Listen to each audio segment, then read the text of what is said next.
This is the next big trend in woodworking. Like I'm talking the next live edge and resin big. And I went all in on this $5,000 masterpiece. But between you and me, it can be done for a lot less. So I spent 60+ hours meticulously prepping and stacking these planks, carving these insane contours into $1,000 worth of cherry wood to create this show-stopping piece. But you don't need expensive hardwoods or a fancy shop to achieve this look. I'm not only gonna show you how I made this $5,000 showpiece, but more important, I'm gonna show you how you can make your own simple version of this crazy hot new style for under $50 of materials, just using basic tools. You can do it in your home in a fraction of the time. With this video, you can get in on the ground floor of the next massive woodworking trend.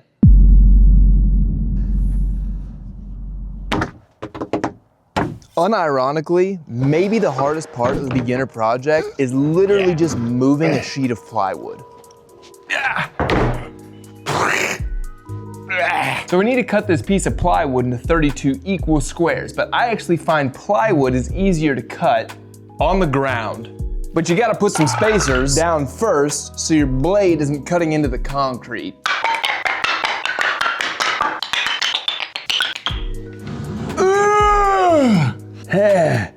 Okay. Am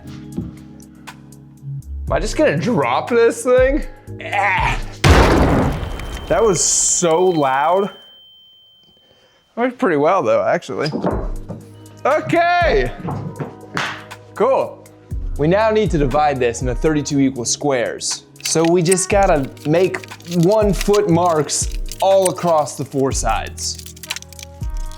Oh, I get to use a tool that I rarely get to use. See one of these? You hook it, and then you twang it, and the chalk comes from the rope, makes a line. You could also just draw a line, but check this out. You hook it on one end, you pull it to this end, you pull it nice and tight, you twang it, and you got a rope. That's so freaking cool. Hook, pull, secure, twang. Hook, pull, secure, twang. Hook, secure, pull and twang. Hook, secure, pull and twang. Hook, secure, hook, secure. Awesome. Then do the same for the other way. Now we just gotta cut all these. Normally I might use a track saw to make the lines really sharp, but just freehand it. And for the depth of your cut on the blade, set it just deeper than the plywood, kind of like this.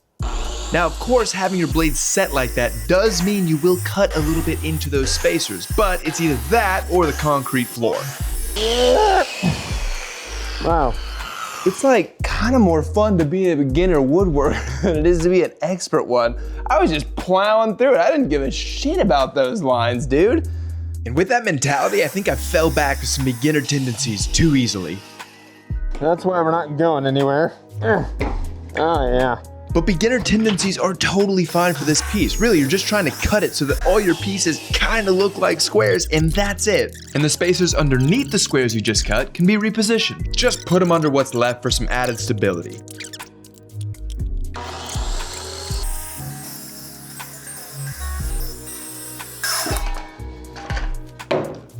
Great. Now the fun part begins. Now, if you've been following along, you have 32 machine flat squares ready to be stacked together, but for the expert version, it's going to be quite a bit more difficult. The cherry wood that I have for this project is rough cut. That means it's raw and untamed with no flat edges and no exact dimensions. I have to turn these janky chunks of hardwood into factory flat, meticulously shaped pieces. The algorithm to stack this expert level piece is much more exact, so we can't afford to color or cut outside the lines on this one. Like the length, the width, and the thickness all need to be the exact same as my original design. But most importantly, all the boards need to be machine flat, just like the plywood.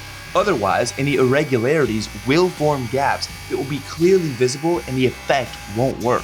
But I gotta jump through all these extra hoops just to catch up to where you started with the plywood because I wanna see all of that beautiful wood grain when I get to carving. And just to add one more hoop, my top layer will actually be a massive tabletop that requires its own plank-to-plank glue-up before meticulously flattening it just like the other layers. Oh yeah, and all these extra steps come at a cost. Oh my God. When you're taking gnarly hardwood chunks and milling them into fine planks, all that missing wood has to go somewhere. And at the Outerwood shop, we're moving through some serious wood here, baby. But after all that work and all that dust, our boards are finally trimmed to specifications and perfectly flat, meaning that I'm finally caught up to where the simple version was only after 30 minutes of work. Holy shit, it's only 3. Not gonna lie, that was even easier than I thought it was going to be. It took me 1 hour and 15 minutes to go from a sheet of plywood to that. Now I will tell you, these are only just stacked right now. Obviously we need to connect them permanently so that we can carve it. And it's not like the method to go from one layer to the next is complicated. Like check out this graphic.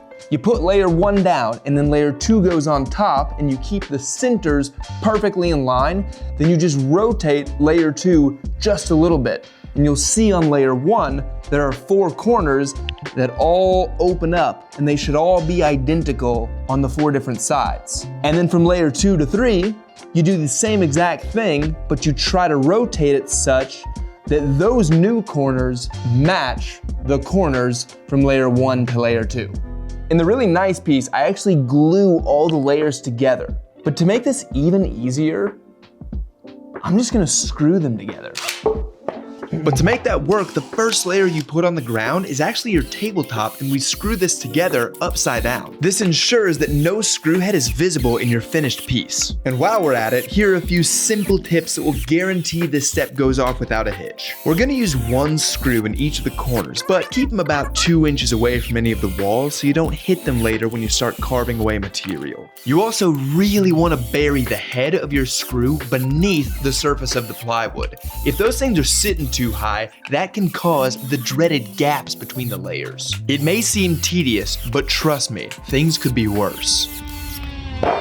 Like for the expert level stack, I had to create a complex algorithm that meticulously set the position as well as the rotation for each of the boards relative to the last. I even made a 10-degree wedge to take the guesswork out of setting that rotation. Then after we have that second layer set, we just repeat the same algorithm, meaning we just use the same shift and the same rotation for every subsequent layer. And if you pair that with a gradual decrease in size as you go up the stack, you have a mesmerizing form start to take shape. With all the marks now on these layers, I had to disassemble my practice stacks and get ready for an absolute beast of a glue up. And that glue up is unequivocally the hardest part of this hot new style, laminating chunky planks of wood to be airtight with one another. Because you have to apply massive amounts of uniform compression force to really smush the layers together. And I always use clamps for my smushing, but on this design, I could only put those clamps around the exterior perimeter of these layers. And that meant that I couldn't use the clamps to give me that uniform compression force on the interior of the layers. So to really give me some smush in the middle, I had to countersink wood screws in a really meticulous pattern so I wouldn't unearth them later when I started carving. But between the clamps on the outside and the screws on the interior, we're talking thousands of pounds of pressure on this stack. And I was feeling thousands of pounds of metaphorical pressure when I was doing this step. Like if the glue up doesn't go well, the entire table is ruined. And all that pressure started to get into my head. Ah, me, dude, that's upside down. I don't even know if that's gonna fucking come off.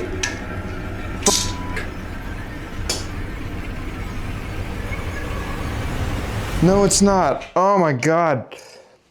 Dude, what am I doing? So I thought I had made a catastrophic mistake by gluing that layer on upside down. That would have ruined the stack, but it turns out everything was just fine. My brain had just gone to mush because it was like 2 a.m. But after I had managed to pull off this step and win the battle against the glue up, I shook his hand as a worthy adversary.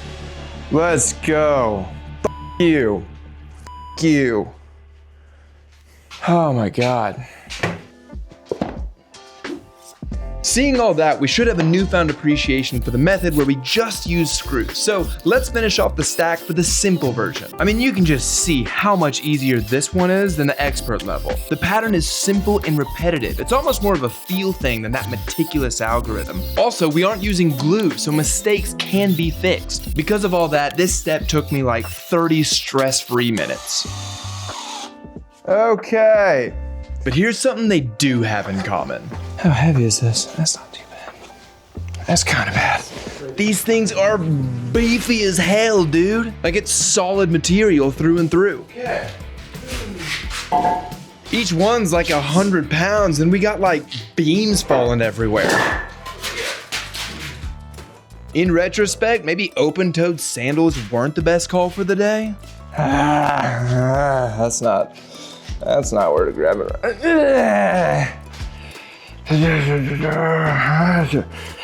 Oh my God, put the brakes on, dude.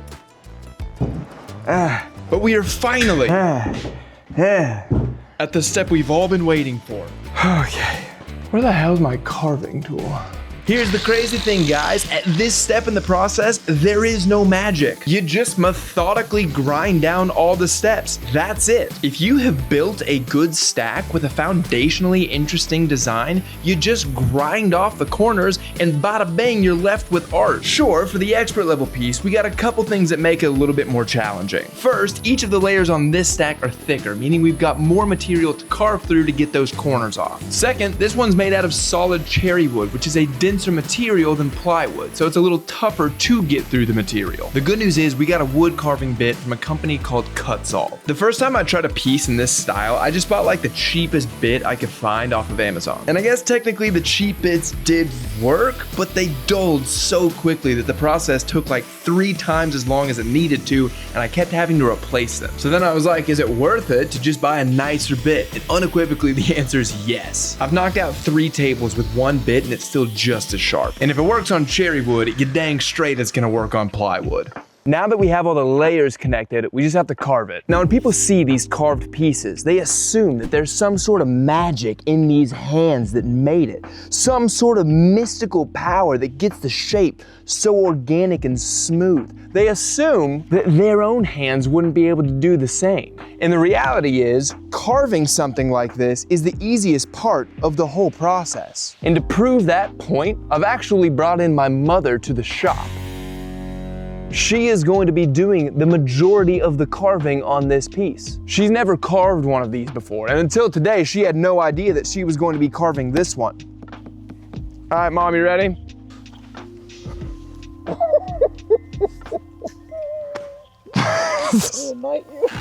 So I let her loose to start carving this thing with literally 0 instruction, and she did unbelievably well. I don't know, it just kind of proved the point that this is actually a really intuitive technique. She told me she was really surprised that the piece just starts taking shape almost magically when all she was doing was removing those corners. She just felt like an artist. And she said it was easier than she thought it would be to just get through the material. I mean, the bit she was using definitely helped, so if you want to feel like my mom, check out the description. I think we got a link that's going to get you a discount at Kutzall. But no matter what bits you go with, just use short, feathery strokes when you're carving. Once you get through each of those steps, you're done with this area, move on to the next. But overall, she nailed it, and you can too. Ooh, pretty good. It's fun. Isn't that easy? It is. It's easy. With that, she had finally earned her woodworking badge. But she still had work to do to get her content creator badge. Say, okay, I gotta go home now. Just to me. Okay, I gotta go home now. Okay, day 2. My mom had to go home, but you can see how quickly she got her sea legs for carving. So I'll just knock this out, but I've got a little surprise for you midway through the knockout. You'll see. Now when you're using the angle grinder and whatever bit you choose to go with, your goal is to get the piece's shape to 95% of the way there. And you get to 90% simply just by smoothing down those steps. But what gets you that last 5%? Well, once an area looks smooth, I take my hand and I feel for lumps or mounds. And if I get them, I'm just gonna smooth that area into the other areas around it just with those light feathery strokes. Simply doing that will get you to 95%.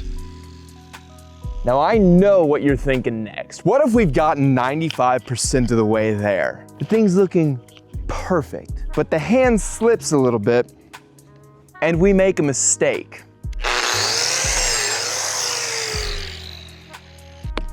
My friends, there are no mistakes in power carving. There's only happy little accidents.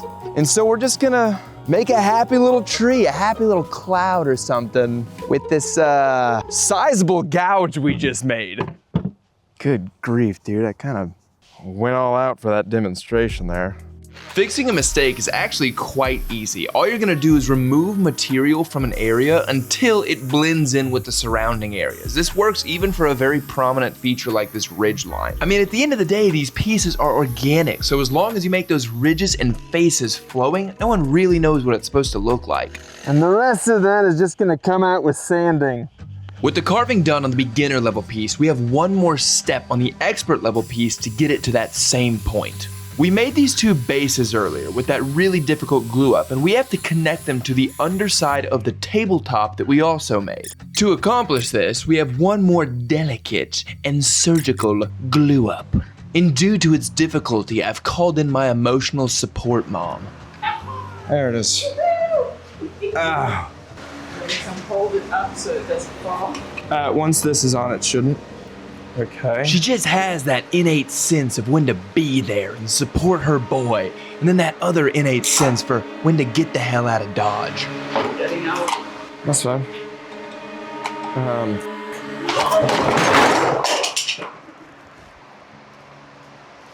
Are you okay? Yeah, I'm good. You're okay.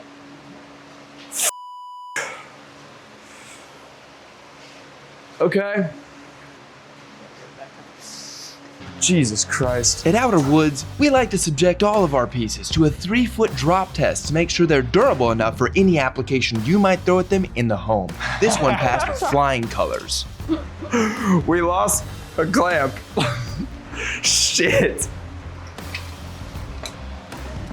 Keep holding.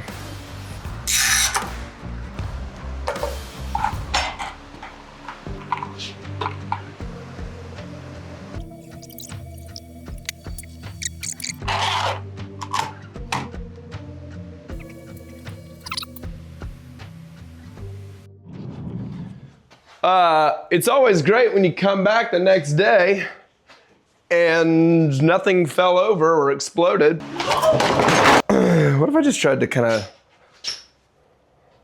Oh boy, that's heavy. Yeah, once everything was glued together, I kind of realized that the entire thing weighed like, I don't know, 300 pounds or so, and it's just me in the shop. I have no one else to help me lift things or spot me when I start doing, I don't know, irresponsible lifting maneuvers. The other crazy part about this is because the weird geometry of the piece, the center of mass of this thing was not at all where you would expect it to be. It was like, I don't know, 3 feet underground and 4 paces behind it. I'm hoping that maybe what happens is it's gonna just pull it and the whole thing's just gonna kind of want to dangle. But I just have to kind of gently ease it into doing so. And the center of mass being in a weird place, I guess is kind of typical for a table, but in this situation when I'm trying to crank it up there and flip it over and it's rotating weird and swinging and it weighs half a ton and you're just a wee lad, I don't know, it got kind of sketch. Oh boy, holy f***.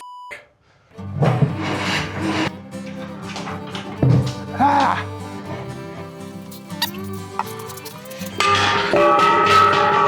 All right, we're in it. We're in it.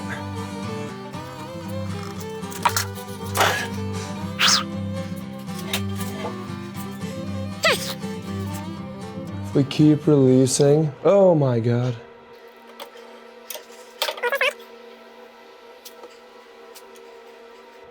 Oh Jesus. Ha! That was so scary. Let's take this off and see how stable it is. Oh, that thing's a brick. Yes! We can finish up all the carving for this expert level piece now that we have the bases attached to the tabletop. But it was actually really difficult to figure out how that base was going to transition into that tabletop. See, the pattern that I used to transition between all of the layers in the base was the same pattern I used to transition from the base to the tabletop. The analytical part of this piece was over. I had to do some artist shit, because I had to make sure that the ridges and the faces in the base stayed flowing and natural as they transitioned to the tabletop. But with that accomplished, the expert level piece is now at the exact same spot we left our beginner level piece. It's carved, it's beautiful, we just gotta sand it and finish it now. And from here on out, both processes are identical. We are gonna hit it with a disc sander. I absolutely love this tool. It's kind of like a belt sander and how aggressive it is, but it can smooth out contours better. We're trying to get out the little bumps and the mounds left by the grinding tool, and take your time with this step. This is the last time we're gonna be able to alter the actual shape of the piece. Once you feel confident that you've sanded away all of the marks left by the grinding tool and you feel really confident with how flowing your shape is, then we're gonna move on to a random orbital sander. This tool really can't efficiently change the shape of your piece anymore. Its purpose is just to get the scratches out left by the more aggressive disc sander and to get all the surfaces porcelain smooth. This is the step that makes everyone consciously or subconsciously need to feel the piece when they walk into that room. All right, let's put a finish on this entry-level piece. Guys, I started with a sheet of plywood on Monday afternoon, and I am applying this finish on a Wednesday afternoon. And that's while juggling other projects on both of those days. We're gonna keep it really simple by using a mineral oil finish. This enables us to wrap up this piece the same exact way we started. Simple, cheap, and very effective. But for the expert level piece, it's gotta be Rubio Monocoat. Like, if we're gonna spend 15 hours on design work, 25 hours to make the stack, 40 to 60 hours to carve this thing, $1,000 plus on the cherry wood, what else would you use? Look at how rich that cherry color is, you serious? But here is the incredible thing. The technique for both of these pieces is the exact same, and you now know it. I see the demand and admiration for this style, and it's the same demand and admiration that live edge and resin was showing a few years ago. This style is blowing up, and people can be bewildered by the process to make pieces like this. They just write it off that it's too complicated, where it takes skill that they don't have. But I hope that this video has demystified the process to make pieces like this, because if I've done my job in this video, you now have the know-how to make your first one. And if you do make your first one, that opens up infinite possibilities, which enables you to get in early on the ground floor of the next big woodworking trend. And if you did enjoy this video, be sure to like and subscribe. We showcase the process of how we make some incredible pieces of furniture and art. We have some really valuable how-to and DIY videos. And generally speaking, we just do some crazy stuff with wood, like wooden fishing poles, wooden golf clubs. The channel's a good time. But as always, a huge thank you to our Patreon supporters and our members here on YouTube, especially Brooks B as an old growth supporter. And if you're looking for more behind the scenes stuff or you want some extra perks, go check out the Patreon page. Is pretty cool too. And we will see you next time, my little dudes.